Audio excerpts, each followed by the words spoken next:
2027 n'est pas une rumeur, c'est une échéance. C'est à cette date que Xi Jinping a dit à son armée d'être prête à prendre Taïwan. Pas seulement de planifier, mais d'être prête. Taïwan se trouve à 100 miles des côtes chinoises, une distance qu'une flotte navale moderne parcourt en quelques heures. Une distance qui maintient deux gouvernements dans une impasse permanente depuis 77 ans. La géographie a de l'humour. La plupart des gens savent que Taïwan fabrique 92% des semi-conducteurs les plus avancés au monde. Les puces à l'intérieur de votre téléphone, de votre voiture, du chasseur F-35 et de chaque grand modèle de langage qui a déjà répondu à une question que vous aviez trop honte de chercher sur Google. Tout cela vient d'ici. Tout le monde suppose que Taïwan est intouchable, trop précieux, trop intégré dans l'économie mondiale pour qu'on le laisse tomber. Mais en coulisses, ce qui rendait Taïwan intouchable est en train d'être démantelé. Pas par la Chine, mais par les États-Unis. En juin 2026, TSMC, l'entreprise derrière les semi-conducteurs sur lesquels le monde entier compte, a une capitalisation boursière de 2,18 billions de dollars. N'importe quel pays, y compris la Chine, saliverait à l'idée de mettre la main dessus. Et sur son potentiel, c'est pourquoi elle prépare la plus grande flotte navale que le monde ait jamais vue. Du moins, c'est ce que la plupart des gens pensent. Une invasion navale n'est certainement pas à exclure. Cependant, le détroit de Taïwan est la zone maritime la plus militarisée au monde. Même un blocus de Taïwan coûterait 10 000 milliards de dollars à l'économie mondiale. Cela représente environ 10% du PIB mondial. Ce serait plus dévastateur que la crise financière de 2008 et la pandémie de Covid-19 réunies. C'est pourquoi Taïwan est si important. Parce que l'île ne se trouve pas seulement au cœur d'un foyer de tensions géopolitiques, elle est aussi au centre du monde moderne. Les puces qui alimentent tout, des smartphones et centres de données aux systèmes d'armes avancés, passent par les usines de Taïwan. Si ces usines s'arrêtent, les conséquences ne resteront pas limitées à l'Asie. Elles se répercuteront sur toutes les grandes économies de la planète. C'est pourquoi, à première vue, il semble impossible d'abandonner Taïwan. Beaucoup de Taïwanais appellent TSMC la montagne sacrée qui protège l'île. Le reste du monde a son propre nom pour cela, le bouclier de silicium. L'idée est simple. Taïwan est tellement important sur le plan économique, tellement essentiel pour la technologie mondiale, que les pays, en particulier les États-Unis, n'auraient pas d'autre choix que de le défendre. Pour se rendre compte à quel point les États-Unis sont exposés en cas de prise de contrôle potentielle de Taïwan, en 2024, la secrétaire américaine au commerce, Gina Raimondo, a déclaré que les États-Unis achètent 92% de leurs puces de pointe à TSMC à Taïwan. Presque tous les aspects de la vie moderne nécessitent les puces de TSMC pour fonctionner. En particulier le prochain saut technologique, la révolution de l'IA. Taïwan est au cœur même de ce nouveau saut technologique. En 2025, l'ensemble de l'économie du pays a connu une croissance de près de 9%, presque uniquement grâce à la demande américaine pour l'IA et l'électronique grand public. 58% du chiffre d'affaires total de TSMC cette année-là provenait de l'informatique haute performance, qui permet à l'IA de fonctionner. Des entreprises technologiques comme Google, Amazon et Nvidia dépendent des puces de TSMC pour continuer à fonctionner. Sinon, les LLM et l'intelligence artificielle dont dépendent aujourd'hui énormément d'entreprises et de particuliers dans le monde cesseraient de fonctionner, presque du jour au lendemain. Peu importe que vous utilisiez ChatGPT, Claude ou Gemini, ils fonctionnent tous grâce à TSMC. La prise de Taïwan par la Chine ruinerait l'économie mondiale et paralyserait la puissance militaire occidentale. Les puces de TSMC sont intégrées dans tout, des avions de chasse F-35 aux munitions guidées de précision. Sans elles, les usines d'armement tourneraient au ralenti. Les réparations critiques seraient bloquées. Les stocks de missiles commenceraient à diminuer. Les États-Unis se retrouveraient soudainement beaucoup plus vulnérables. Bon nombre des machines utilisées pour fabriquer ces puces dépendent de technologies occidentales hautement restreintes, y compris des systèmes réglementés par des organisations comme le département de la défense des États-Unis. Une prise de contrôle chinoise placerait certaines des technologies les plus sensibles de l'Occident à la portée de Pékin. Les implications sont difficiles à surestimer. Pourtant, étrangement, cela a créé un sentiment de confort. Après tout, si perdre Taïwan serait aussi catastrophique, les États-Unis et leurs alliés ne le permettraient sûrement jamais. Même s'ils ne risqueraient pas une guerre pour défendre une autre démocratie, ils défendraient leurs propres intérêts économiques et stratégiques. Et la Chine le sait. Elle sait que toute tentative de s'emparer de Taïwan déclencherait une réaction massive et potentiellement violente de la part de pays qui ont trop à perdre. Pendant des années, cette connaissance a servi de l'un des plus puissants moyens de dissuasion pour tenir la Chine à distance. Mais tout ce récit repose sur une prémisse erronée. Parce que, et si l'enjeu que la Chine est censée convoiter était programmé pour s'autodétruire au moment même où elle le touche? Ce qui signifie que l'intérêt de la Chine pour Taïwan n'est peut-être pas ce que la plupart des gens pensent. Plus important encore, la stratégie censée empêcher une guerre n'est peut-être pas non plus ce que la plupart des gens imaginent.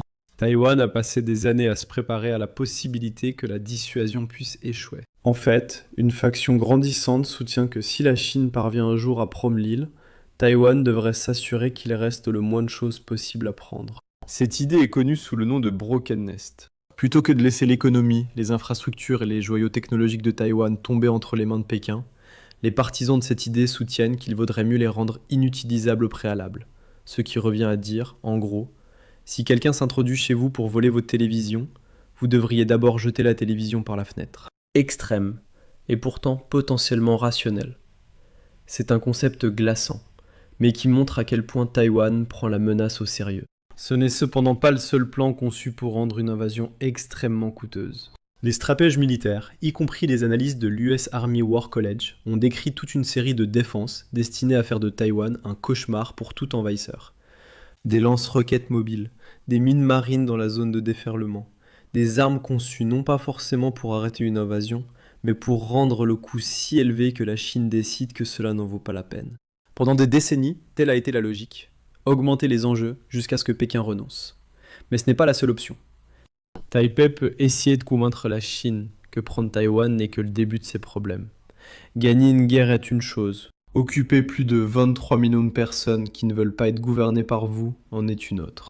L'identité politique de l'île s'éloigne progressivement de la Chine continentale depuis des années. C'est particulièrement vrai chez les jeunes, dont le Pew Research Center a constaté que la plupart s'identifient uniquement comme taïwanais. D'autres rapports montrent que plus de 84% des Taïwanais s'opposent à la proposition de Pékin, un pays, deux systèmes pour l'île. L'idée étant que Taïwan pourrait se réunifier avec la Chine, mais conserver son système distinct, plus démocratique et capitaliste. Compte tenu des efforts déployés par la Chine pour briser le statut démocratique unique de Hong Kong, les habitants de Taïwan ont probablement raison de penser que la Chine n'a aucune intention de respecter une telle politique. Des troubles civils constants, une non-coopération et même une guérilla forceraient la Chine à une occupation coûteuse et sans fin, qui pourrait devenir de plus en plus impopulaire, tant à l'intérieur qu'à l'extérieur du pays. Mais est-ce que cela suffirait réellement à empêcher une invasion d'avoir lieu en premier lieu? Pendant des décennies, cette stratégie reposait sur la conviction que les États-Unis interviendraient immédiatement pour défendre Taïwan et infligeraient d'énormes pertes à la marine chinoise. Mais le degré de certitude varie d'une administration à l'autre. Cela dépend aussi fortement de la motivation des États-Unis eux-mêmes à aider Taïwan. Mais le cœur de la stratégie du nid brisé implique une mesure bien plus radicale, une forme extrême de sabotage économique. En gros, Taïwan s'infligerait la politique de la terre brûlée. Si la Chine envahit demain, Taïwan fera l'impensable. Elle réduira sa propre industrie des semi-conducteurs en cendres. Cela provoquerait une crise économique mondiale, mais cela ferait aussi s'effondrer l'économie chinoise. Au lieu de revitaliser l'économie chinoise, une invasion pourrait finalement lui infliger d'énormes dégâts. Cela transformerait ce qui devait être une invasion simple en une victoire à la Pyrrhus. Moins de 6% des semi-conducteurs chinois étaient fabriqués localement en 2020. Si Taïwan choisissait de s'aborder sa propre industrie face à une invasion, ce serait une catastrophe pour l'administration de Xi Jinping. L'économie et la production militaire de haute technologie en souffriraient précisément au moment où elles seraient le plus nécessaires pendant une guerre. Si l'industrie des semi-conducteurs de Taïwan disparaissait, les options de la Chine seraient limitées. Très limitées. La seule alternative réaliste serait Samsung en Corée du Sud.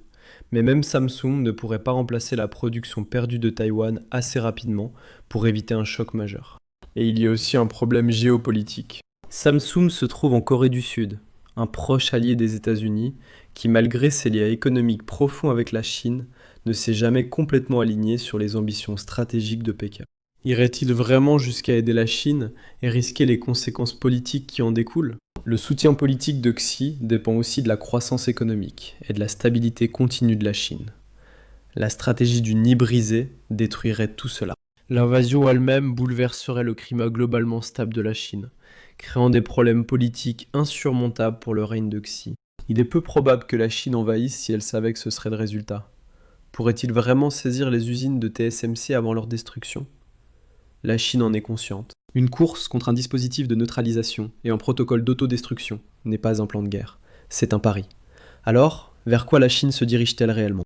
Et comment Taïwan compte-t-elle exactement mettre fin à sa propre domination dans le domaine des puces? Les rapports montrent que le pays dispose d'un plan de contingence bien plus sophistiqué pour exécuter l'opération Nid Brisé, connue sous le nom d'ASML Remote Kill Switch, qui sera activé depuis les Pays-Bas. Les Pays-Bas, un pays de 18 millions d'habitants, célèbre pour ses tulipes et le vélo, sont l'un des facteurs décisifs qui détermineront si une guerre autour de Taïwan détruira l'économie mondiale. À ce stade du XXIe siècle, est-ce que cela surprendrait encore quelqu'un? Les Pays-Bas et Taïwan entretiennent une relation particulière. Taïwan fabrique tous ses semi-conducteurs avec des machines à ultraviolet extrême, les EUV, importées de ASML Holding NV, une entreprise néerlandaise. Au fait, ASML est actuellement le seul fabricant mondial de ces machines. Les EUV utilisés par TSMC, dont certaines doivent fabriquer les puces les plus avancées de 2 nanomètres requises par l'entreprise, sont tellement incroyablement complexes qu'ASML ne peut en produire qu'environ 5 ou 6 par an. La Chine ne pourrait pas facilement les remplacer, ou construire un équivalent pour poursuivre la fabrication de puces sans son soutien. Des rapports ont émergé, en 2024, selon lesquels ASML aurait inclus un dispositif de désactivation dans une EUV expédiée à Taïwan. Apparemment, l'entreprise a assuré à Taïwan qu'elle pouvait désactiver ses machines à distance à tout moment, si nécessaire. ASML aurait également mené des simulations d'invasion, pour évaluer à quelle vitesse et avec quelle efficacité il pourrait accéder à distance aux EUV et les désactiver. ASML a bien sûr très peu communiqué sur les détails exacts, mais il y a un fait qui compte. Comme tout équipement de haute technologie, les machines EUV nécessitent un entretien, des mises à jour et une maintenance régulière pour continuer à fonctionner. Et cela crée une faiblesse, car l'entreprise qui a construit les machines conserve toujours l'accès aux logiciels et aux systèmes qui permettent de les faire fonctionner. En théorie, si une crise éclatait, ASML pourrait aider à arrêter presque immédiatement la production de puces à Taïwan. Pas en détruisant les usines, mais simplement en refusant aux machines l'assistance et les logiciels dont elles ont besoin pour fonctionner. En cassant les machines à distance, la Chine ne trouverait que des carcasses métalliques inutiles lorsqu'elle arriverait dans les usines taïwanaises. Ainsi, Taïwan a rendu ses usines totalement inutilisables. La Chine le sait, elle n'y arriverait jamais à temps. Le vol technologique théorique ne fonctionnerait jamais. Alors pourquoi construisent-ils encore une flotte navale massive? Et elle est immense. Avant de poursuivre notre voyage du jour sur la carte, je voudrais remercier le sponsor du jour, Mintos, une plateforme d'investissement où vous pouvez commencer à investir avec seulement 50 €. Avant d'aller plus loin, clarifions 2 idées reçues sur l'investissement. Mythe numéro 1. Les actions sont le seul moyen de faire croître régulièrement votre épargne. Eh bien, les actions sont volatiles. L'indice américain S&P 500 subit de fortes baisses chaque année, et en 2025, il a chuté de près de 19% avant de se redresser. Cela peut être stressant, et amener de nombreux investisseurs à faire des erreurs coûteuses et émotionnelles. Mythe numéro 2. Les actifs à revenus fixes sont complexes et non destinés aux investisseurs ordinaires. En réalité, investir dans le revenu fixe est plus simple que vous ne le pensez. Le marché européen des investissements alternatifs de détail a presque doublé en seulement 5 ans. C'est là que Mintos entre en jeu.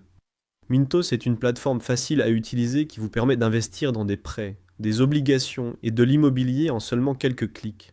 L'objectif est simple, gagner un revenu régulier sans dépendre des hauts et des bas du marché boursier et diversifier votre risque. Les prêts sur Mintos ont offert un rendement net annuel, moyen de 8,8% depuis 2015, ce qui est supérieur à un compte d'épargne. Mintos a été fondé en 2014 et compte plus de 700 000 investisseurs à travers l'Europe, gérant plus de 800 millions d'euros d'actifs pour les investisseurs. Commencez à investir avec seulement 50 € et optez pour une gestion entièrement automatisée, ou prenez le contrôle total. Pour recevoir un bonus de bienvenue exclusif, scannez le code QR ou cliquez sur le lien dans la description. Commencez à investir dès aujourd'hui avec Mintos et faites fructifier votre argent. En 2023, le Pentagone estime que la Chine possède plus de 370 navires dans sa marine. La marine américaine actuelle estime qu'elle dispose de 290 à 300 navires déployables. Ce n'est pas le seul problème dans une confrontation potentielle. La marine chinoise s'est développée très rapidement, la plupart de ces navires ayant été construits depuis 2010, ce qui signifie qu'une grande partie de la flotte est plus récente que certains navires vieillissants de la marine américaine. Il ne s'agit pas seulement de la taille, mais aussi de la polyvalence. Pékin a constitué une force diversifiée, conçue pour opérer dans de multiples scénarios, destroyers, frégates, corvettes, navires d'assaut amphibies, sous-marins et porte-avions. Sur le papier, c'est une flotte capable de gérer presque n'importe quel conflit naval moderne. Cela dit, la montée en puissance navale de la Chine comporte certaines réserves. À l'heure actuelle, la Chine ne dispose que de 2 porte-avions pleinement opérationnels. Et malgré une expansion rapide, les sous-marins américains sont encore généralement considérés comme plus avancés, plus expérimentés et plus difficiles à détecter. Cependant, cela pourrait ne pas durer longtemps. Les images satellites et les rapports de défense indiquent que la Chine développe son infrastructure navale sur plusieurs bases stratégiques, plus rapidement que ce que de nombreux analystes avaient prévu. Sur un seul site à Yulin, 5 nouvelles jetées ont été construites en l'espace de 5 ans. Des installations que les experts estiment être préparées pour une nouvelle génération de sous-marins. Des sous-marins potentiellement capables de transporter jusqu'à 12 missiles nucléaires chacun. Parce qu'en parallèle de son renforcement militaire conventionnel, la Chine accélère également la modernisation de son arsenal nucléaire, à un rythme qui commence à attirer sérieusement l'attention des planificateurs de la défense. Pékin maintient sa politique de non-recours en premier à l'arme nucléaire. Mais certains analystes soulignent que le rythme et la structure de cette expansion soulèvent des questions difficiles sur la manière dont cette doctrine tiendrait en cas de véritable crise. En 2020, des documents du département de la Défense montrent que les États-Unis estimaient l'arsenal chinois à un peu plus de 200 ogives. Ils pensaient que l'arsenal augmenterait lentement dans les prochaines années. En 2021, des rapports sur la croissance rapide de l'arsenal ont contraint le département de la Défense à revoir son estimation. La nouvelle prévision est de 700 ogives d'ici 2027 et de plus d'1 millier d'ici 2030. Puisqu'en 2023, la Chine avait déjà accumulé 500 ogives, cette prévision a dû être revue à la hausse, une fois de plus. Non seulement la Chine accumule des ogives nucléaires et agrandit sa flotte, mais sa capacité de construction navale est 200 fois supérieure à celle des États-Unis. D'énormes investissements ont afflué vers les flottes et les chantiers navals chinois, alors que les États-Unis ont ralenti le rythme de leur propre expansion navale. Ainsi, alors que la marine chinoise s'est développée à une vitesse record, la principale force capable de lui résister a eu du mal à suivre. Pourquoi est-ce important ? Parce que la Chine construit l'équivalent de toute la Royal Navy tous les 2 ans, depuis 10 ans. Alors, l'objectif est-il vraiment une invasion à grande échelle de Taïwan, ou quelque chose de plus contrôlé, comme un blocus ? Ce ne sont pas que des spéculations. Les évaluations de la défense américaine et les rapports de renseignement ont fait état d'une directive de Xi Jinping à l'armée populaire de libération. Être prêt à envahir Taïwan d'ici 2027. L'accélération rapide de la construction navale, allant plus vite que ne le prévoyaient les premières directives de Xi, ainsi que l'immense développement des ports et de la marine chinoise à l'approche de 2027, soulignent cette possibilité. Xi Jinping a fait de la réunification avec Taïwan contre sa volonté un élément central de sa présidence. Il vise à devenir le plus grand dirigeant que la Chine ait jamais connu. Pour y parvenir, il veut accomplir ce que des personnes comme Mao ont toujours voulu, mais n'ont jamais réussi à faire. Reprendre ce qu'il considère comme une région insulaire, séparatiste. Initialement, les instructions de Xi figuraient dans une feuille de route de modernisation à long terme de l'armée chinoise, prévoyant une transformation progressive sur plusieurs décennies. La première phase est prévue pour 2027. L'étape finale est prévue pour 2049. L'objectif final est ce que Pékin appelle la grande renaissance de la nation chinoise.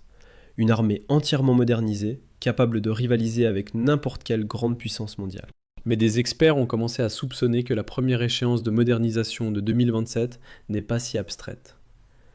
Des sources confirment que l'objectif explicite de la date limite fixée par la Chine est de contrer l'armée américaine dans l'Indo-Pacifique et de contraindre les dirigeants taïwanais à venir à la table des négociations selon les conditions de Pékin. Alors, comment cela fonctionnerait-il concrètement ? La Chine privilégierait probablement une quarantaine maritime à une invasion. Des navires des forces de l'ordre cibleraient certaines marchandises, opérant sous le seuil d'un acte de guerre. Cela présente l'avantage d'opérer dans une zone grise. Parce qu'il ne s'agit pas d'un acte de guerre flagrant, des alliés de Taïwan pourraient l'ignorer. Mais même dans les propres plans de l'APL, ils savent que Taïwan pourrait probablement résister à une telle manœuvre, surtout si elle recevait des renforts et des approvisionnements d'autres alliés. Cependant, Taïwan ne survivrait probablement pas facilement au plan B, un blocus total. Toutes les marchandises possibles seraient empêchées d'entrer ou de sortir de l'île. Le trafic maritime quotidien ralentirait fortement. Seuls les navires autorisés par la Chine pourraient passer. Nous avons déjà vu cela. Le blocus initial du détroit d'Ormuz, au début de 2026, a pratiquement arrêté tout le trafic maritime. Au total, Seulement 21 pétroliers ont réussi à passer au cours des 20 premiers jours, contre plus d'une centaine de navires par jour avant le blocus. Un blocus chinois n'affecterait pas seulement les ressources entrant à Taïwan. Le Centre d'études stratégiques et internationales estime qu'environ 1/5 du commerce maritime mondial, soit 2,45 billions de dollars de marchandises, a transité par le détroit de Taïwan en 2022. Si la Chine utilisait sa marine pour restreindre le passage dans ses eaux, le commerce mondial serait plongé dans un chaos absolu. La Chine est le pays qui dépend le plus du détroit de Taïwan pour ses besoins de transport maritime, allant même jusqu'à transférer des marchandises d'un port chinois à un autre. Cependant, un blocus naval chinois serait clairement conçu pour ne nuire qu'aux cibles choisies par la Chine. Ses propres navires pourraient passer sans être inquiétés. Cela signifie qu'au moment même où la Chine paralyserait le commerce de Taïwan et de ses alliés, son propre transport maritime et son économie continueraient de prospérer. Et en tant que nation insulaire, sans beaucoup de ressources, Taïwan dépend fortement des importations pour subvenir à ses besoins. 97% de son énergie est importée, tout comme la majorité de sa nourriture. Bien que le pays dispose de l'atout majeur de TSMC, l'entreprise ne peut pas fonctionner longtemps sans l'approvisionnement énergétique du pays. Un blocus paralyserait Taïwan. Des sources ont confirmé que le pays ne tiendrait qu'environ 6 mois avec ses réserves de nourriture et d'énergie si les importations s'arrêtaient complètement. Et cela en supposant que la Chine ne suive pas son blocus par une campagne de bombardement qui viserait spécifiquement ses réserves. Cependant, un blocus est un acte de guerre. Si la Chine optait pour cela, les alliés de Taïwan seraient presque certainement contraints de répondre, notamment le Japon et les États-Unis, qui possèdent tous deux d'importantes bases militaires à proximité. Pendant des décennies, la possibilité de cette escalade a contribué à contenir Pékin. Jusqu'à présent, la menace a suffi. Mais que se passerait-il si ce n'était plus le cas? Et si les États-Unis décidaient simplement de ne pas intervenir? C'est une possibilité qui semble de moins en moins impensable au fil des années. D'un côté, l'administration américaine a promis à plusieurs reprises une politique étrangère plus mesurée et moins d'implication dans les conflits à l'étranger. Cela semblerait aller à l'encontre d'une intervention directe dans une confrontation autour de Taïwan. D'un autre côté, les incursions au Venezuela et une guerre en Iran ont remis en question ces promesses. Clairement, les États-Unis restent favorables à des interventions à l'étranger dans certains cas. La loi sur les relations avec Taïwan de 1979 oblige les États-Unis à soutenir militairement Taïwan par la vente d'armes et d'équipements militaires. Mais il n'existe aucun accord contraignant qui oblige les États-Unis à agir comme protecteurs. Mais cela suffit tout de même à inquiéter la Chine. Alors, à l'approche de 2027, les États-Unis honoreront-ils une alliance forgée il y a presque 50 ans? Les experts soulignent que Taïwan a encore un atout ici. Les États-Unis et leurs alliés occidentaux ont un intérêt personnel à protéger TSMC. Après tout, les enjeux dépassent largement Taïwan elle-même. Si l'objectif est vraiment de préserver cet avantage, on s'attendrait à avoir des préparatifs militaires reflétant la menace croissante. Plus d'exercices conjoints, une coordination plus visible, plus d'armes envoyées à Taïwan, et tout faire pour intimider et dissuader la Chine, prouvant que l'allié de Taïwan est capable et prêt à défendre ce pays insulaire. Mais ce n'est pas ce qui se passe. Fin 2025. Les États-Unis accusent un retard de plus de 21 milliards de dollars dans les ventes d'armes à Taïwan. Les armes déjà vendues à l'île sont introuvables. Avec le compte à rebours qui avance vers une invasion de Taïwan en 2027, pourquoi les États-Unis ne se manifestent-ils pas du tout? Les États-Unis pointent les goulets d'étranglement et les problèmes de capacité chez les industriels de la défense. Mais cela ne correspond pas à la capacité des États-Unis à déployer rapidement des armes en Ukraine, en Asie occidentale et dans d'autres conflits internationaux. Quelques jours après l'invasion d'Ukraine par la Russie, l'administration Biden a autorisé une aide en matière de sécurité à ce pays en difficulté. En quelques mois, il y a eu un prélèvement sur les stocks de défense américains pour aider à l'effort de guerre. Les rapports montrent que Taïwan ne reste toujours pas aussi prioritaire que les acheteurs d'armes américains d'Asie occidentale. Le problème, c'est que les armes ne vont pas forcément là où on s'attendrait à ce qu'elles aillent. Entre 2012 et 2022, les États-Unis ont livré d'énormes quantités d'armes de pointe à leurs partenaires du Moyen-Orient, notamment l'Égypte, la Jordanie, le Qatar, l'Arabie Saoudite et les Émirats Arabes Unis. Des dizaines de milliers de missiles, des dizaines de systèmes de défense aérienne et des milliers de systèmes de roquettes guidées de précision. Et avec la montée des tensions régionales après le conflit de 2026 avec l'Iran, ces engagements ne sont pas prêts de disparaître de sitôt.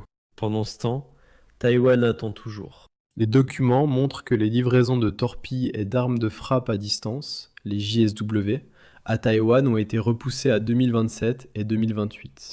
Les torpilles Mk-48 en particulier ont été retardées à plusieurs reprises, passant de 2026 à 2028, voire potentiellement à 2030. Mais l'armée américaine est bien consciente de la date limite de 2027 fixée par la Chine pour sa préparation militaire contre Taïwan. Retarder la livraison des armes jusqu'à la dernière minute, voire après la date limite, pourrait annoncer la fin de partie pour Taïwan. Les États-Unis soutiennent, en partie à raison, que les chaînes d'approvisionnement et les frontières terrestres facilitent grandement les livraisons à d'autres pays. L'Ukraine, par exemple, est voisine de nombreux alliés européens, par lesquels les armes peuvent être livrées plus facilement. Mais le véritable problème semble être une question de priorité.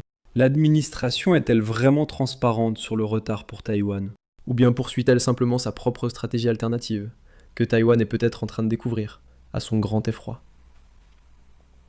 Les États-Unis ont leur propre plan B, un canot de sauvetage valant plus de 165 milliards de dollars. L'Arizona. Mais, à la grande inquiétude de Taïwan, cela ressemble de moins en moins à un canot de sauvetage, et davantage à une stratégie de sortie, rendant l'indépendance de Taïwan moins importante pour les États-Unis.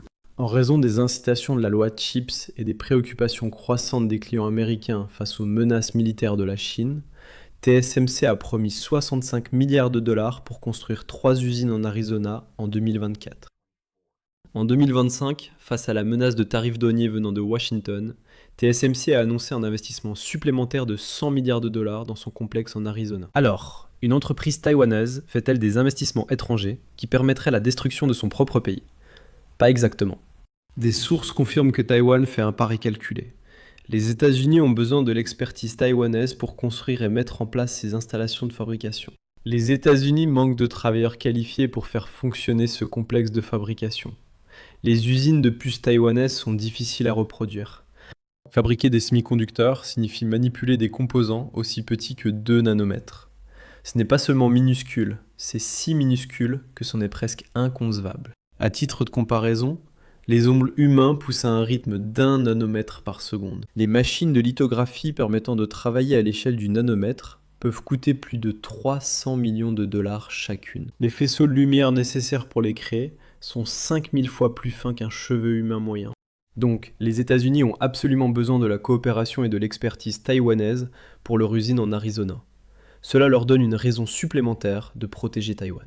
De plus, Taïwan conserve toujours ses sièges sociaux et sa technologie les plus avancées à l'intérieur de ses frontières, en particulier dans les usines qui parsèment sa côte ouest. Ainsi, avec ce nouveau canot de sauvetage en Arizona, les États-Unis et Taïwan cherchent tous deux à se prémunir contre les risques.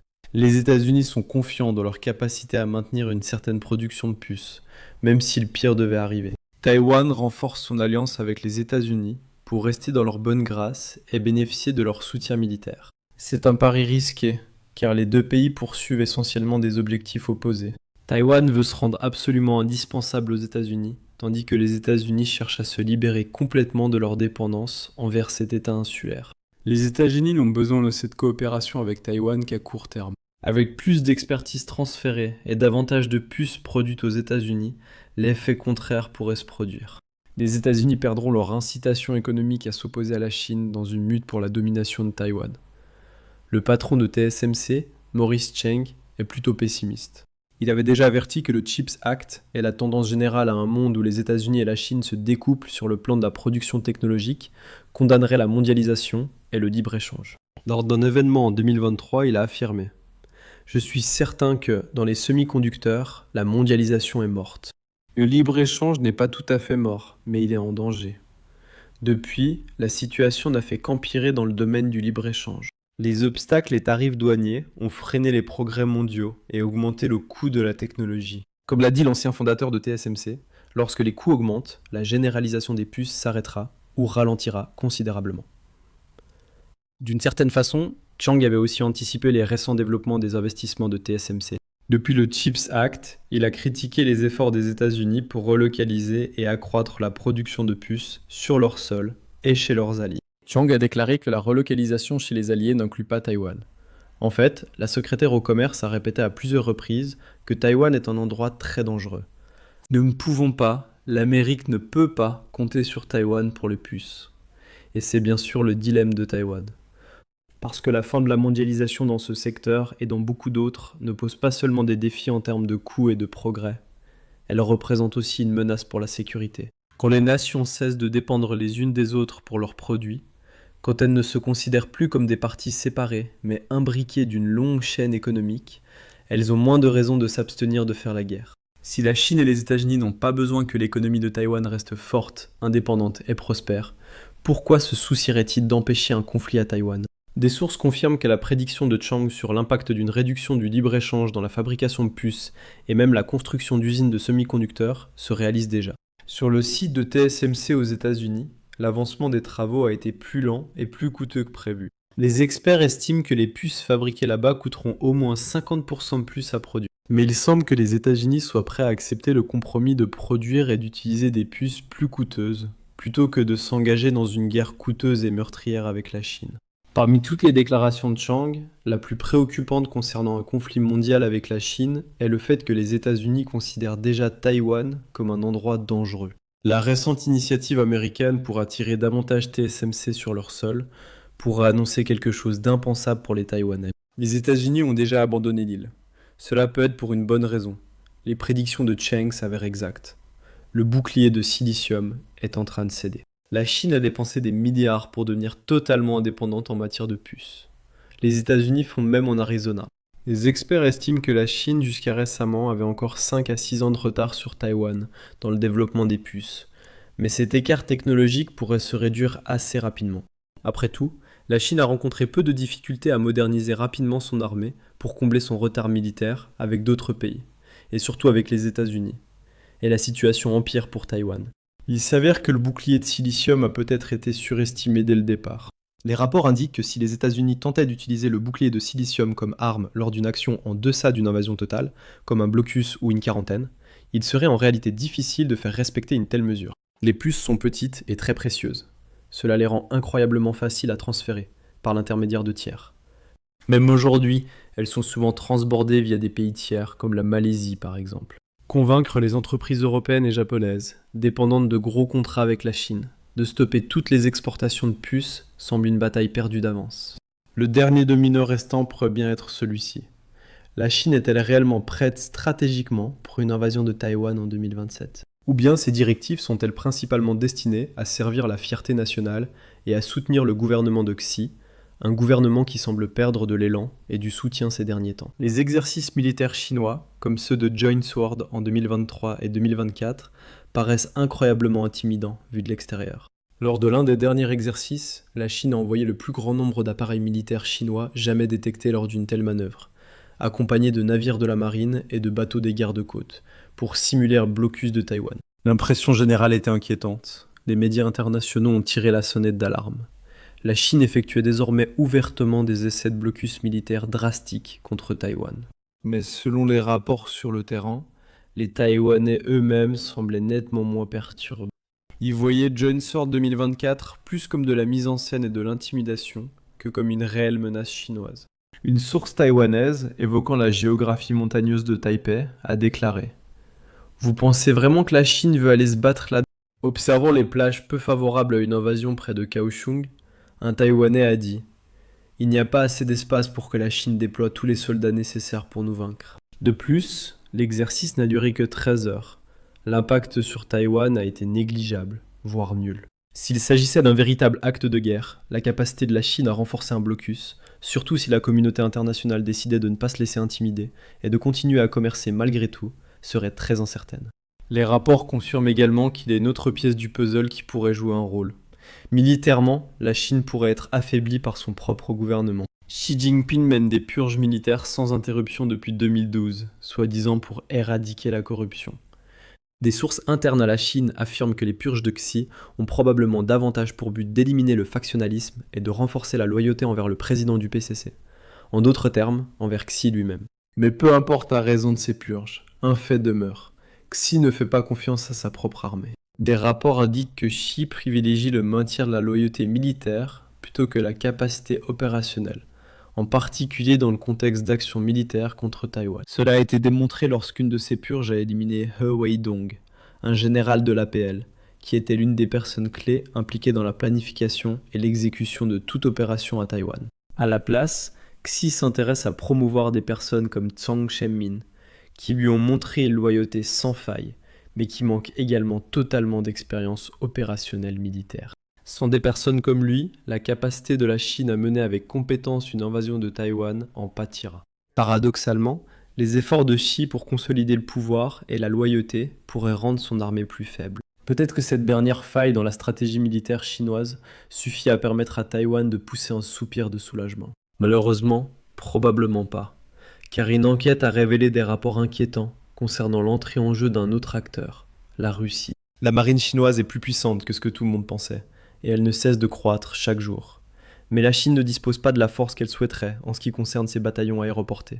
Plus précisément, la Russie a accepté de fournir à la Chine 37 véhicules d'assaut amphibies légers, 11 véhicules blindés de transport de troupes aéroportés et 11 canons automoteurs anti-chars amphibies légers parmi d'autres armes. Ils auront des systèmes de communication chinois et seront compatibles avec les munitions chinoises. Peu importe les faiblesses de l'armée chinoise sur le plan national, une chose devient plus évidente que jamais. Xi ne convoite pas seulement Taïwan par fierté nationale ou pour son ego personnel, il en a besoin pour des raisons qui n'ont rien à voir avec TSMC. La Chine veut établir sa propre sphère d'influence navale, et contrôler Taïwan est une étape absolument cruciale pour y parvenir. Taïwan se trouve au centre de la première chaîne d'îles, la barrière géographique qui confine toute la marine chinoise à quelques milles nautiques de ses propres côtes. Briser cette chaîne a plus de valeur pour Pékin que n'importe quelle usine de semi-conducteurs. Certains pays comme le Japon ont leur propre conflit historique avec la Chine, des conflits qui les empêcheront de s'allier un jour de manière réaliste avec Pékin, rendant cette barrière impossible à franchir pour la marine chinoise. Mais Xi ne construit pas toute une flotte simplement pour patrouiller sa propre côte.